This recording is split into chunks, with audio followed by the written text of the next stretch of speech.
Bonjour Blaise. Bonjour. Tu es passé par le Centre national de ski et d'alpinisme de la gendarmerie après avoir assuré pendant quelques années le commandement du peloton de gendarmerie de haute montagne de Chamonix. Oui, Et puis un jour, sans transition, le monde ouais. de l'entreprise. Ouais, tout à fait. Comment ça s'opère une transition comme ça? C'est effectivement un gros choc culturel. J'étais dans une institution, la gendarmerie, j'étais Ouais. colonel, donc très formaté. Et je suis passé effectivement dans le monde du commerce international d'abord et dans la création en tant que start-upper quelque part. Donc on passe de fonctionnaire à salarié et à presque freelance et puis après start-up. Donc ça a été un vrai changement culturel. Donc, Comment est-ce que ça s'est fait? C'est-à-dire c'était un désir de ta part? À un moment donné, tu t'es dit je vais passer à une autre partie de ma vie, tu t'es fait chasser? Comment concrètement? alors j'ai d'abord été chassé pour être directeur commercial.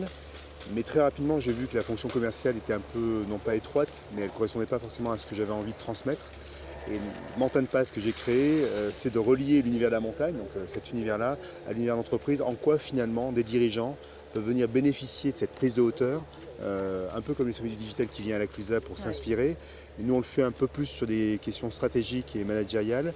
Et en quoi finalement de faire cheminer un groupe de dirigeants dans cet univers-là peut les nourrir eux-mêmes, mieux se connaître, et deux aussi recréer des conditions plus favorables à la coopération. Parce qu'effectivement, le monde digital est un outil au service d'un développement humain, mais il faut quand même garder un peu les pieds sur terre et se dire que finalement, rester dans un environnement où on se dépouille et quand on s'encorde avec quelqu'un sur une arête, voilà, qu'on va vers un sommet et qu'on est sur une arête, on va s'encorder tous les deux, on va vite apprendre à se connaître, devoir se faire confiance et on recrée des conditions de collaboration qui sont assez fondamentales. Donc concrètement, vous emmenez des dirigeants encordés sur les hautes montagnes, ouais. Exactement, donc moi j'essaie toujours d'aller vers la haute montagne parce que si on partait tous les deux se balader ou avec un groupe managérial juste dans la forêt, etc., on déclencherait moins de choses. D'accord. Le fait d'être en risque, de prendre un risque ensemble, crée des choses un peu plus fortes sur le plan à la fois émotionnel, libère des choses, même des peurs qu'on a pu accumuler au fil du temps, et on se ressent sur des choses assez fondamentales. Et c'est pour ça que moi je préfère les amener plutôt en haut, assez haut, pour créer ces conditions favorables. Alors ça ne suffit pas. Ouais. Si on ne fait que des expériences De ce genre, et sans approfondir derrière sur les questions de sens, sur les questions de décision, sur les questions de roadmap stratégique, etc., on ne va rien faire de bénéfique pour l'entreprise. Donc le deuxième temps, c'est comment on fait redescendre, sédimenter dans les organisations et s'approprier. Et les outils digitaux nous aident, parce que nous on est quand même une start-up, on communique beaucoup à travers les réseaux sociaux, et voilà, c'est un outil fondamental. Moi je ne pourrais pas développer ce que je fais sans le support digital, plus des petits outils d'auto-évaluation qu'on a mis, qu'on a digitalisés, effectivement, qui sont aussi en complément de la haute montagne. Voilà. Et en parlant de retour sur Terre, les hommes et femmes qui sont ici à la CLUSA réunis dans ces sommets vont être invités à participer à un atelier cet après-midi. Alors ouais, tout à fait. Cet après-midi, on fait un petit atelier, on va dire, d'initiation à cette idée-là, ce concept.